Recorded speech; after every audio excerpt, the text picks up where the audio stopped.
அரக்கோணத்தில் நம்மளுடைய சகோதரி திமுகவுடைய நிர்வாகியால் பாதிக்கப்பட்டிருக்கிறார். அதிலேயும் பல சார்கள் இருக்கிறார்கள். அந்த பல சார்கள் யார் என்பது பெரிய கேள்விக்குறியாக இருக்கிறது. ஏஐஎம் பிசினஸ் ஸ்கூல்ல MBA ஜாயின் பண்ணா செகண்ட் இயர்லயே இன்டர்ன்ஷிப்ல மாசம் 20,000 இருந்து 33,000 வரைக்கும் ஸ்டைஃபன் கிடைக்கும். 100% placement assured with salary up to 16 lakhs per annum. Campus at Chennai Nungambakkam. For more details contact. அரக்கோணத்தில் மாணவிக்கு திமுக நிர்வாகி பாலியல் தொந்தரவு கொடுத்த விவகாரம் குறித்து மத்திய அமைச்சர் எல்முருகன் செய்தியாளர் சந்திப்பில் ஆவேசமாக கருத்து தெரிவித்துள்ளார். தமிழ்நாட்டை எடுத்துக்கிட்டா அண்ணா யூனிவர்சிட்டியில நம்மளுடைய சகோதரிக்கு பாலியல் துன்புறுத்தல் நடந்தது. அதுல யார் அந்த சார் என்ற ஒரு பெரிய கேள்விக்குறி இருந்தது. அந்த சார் இன்றைக்கு வரலும் கண்டுபிடிக்க முடியவில்லை. இன்றைக்கு அதே போல அரக்கோணத்துல நம்மளுடைய சகோதரி திமுகவுடைய நிர்வாகியால் பாதிக்கப்பட்டிருக்கிறார். அதிலேயும் பல சார்கள் இருக்கிறார்கள்.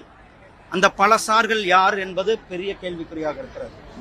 ஆனால் தமிழக காவல்துறை அந்த வழக்கை மூடி மறைக்க பார்க்கிறார்கள். அந்த பெண்ணுக்கு ஒரு துரோகத்தை இழைக்க பார்க்கிறார்கள்.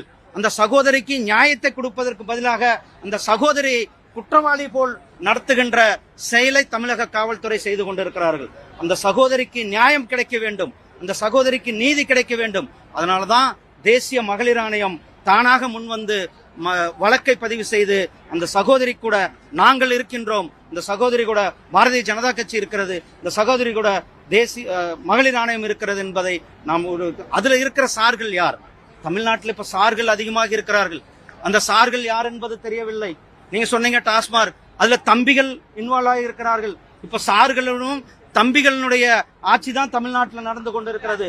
அந்த சார்கள் ஏன் தமிழக அரசியல்ல அல்லது திமுகவினுடைய தொடர்பு என்ன என்பதை தமிழக அரசாங்கம் பொதுமக்களுக்கு தெரிவிக்க வேண்டும். அதே போல இந்த தம்பிகள் யார், இந்த தம்பிகளுடைய தொடர்புகள் என்ன, இந்த தம்பிகள் யாரோட தொடர்புகள் இருக்கிறார், இந்த தம்பிகளுடைய திமுக குடும்பத்திற்கான நெருக்கம் என்ன, இந்த தம்பிகள் யார் என்பதை திமுக அரசாங்கம் மக்களுக்கு தெளிவுபடுத்த வேண்டும். இன்றைக்கு தம்பிகளும் சார்களும் தமிழ்நாட்டை ஆட்சி செய்து கொண்டிருக்கின்ற நிலைமையை திமுக அரசாங்கம் கொண்டிருக்கிறது.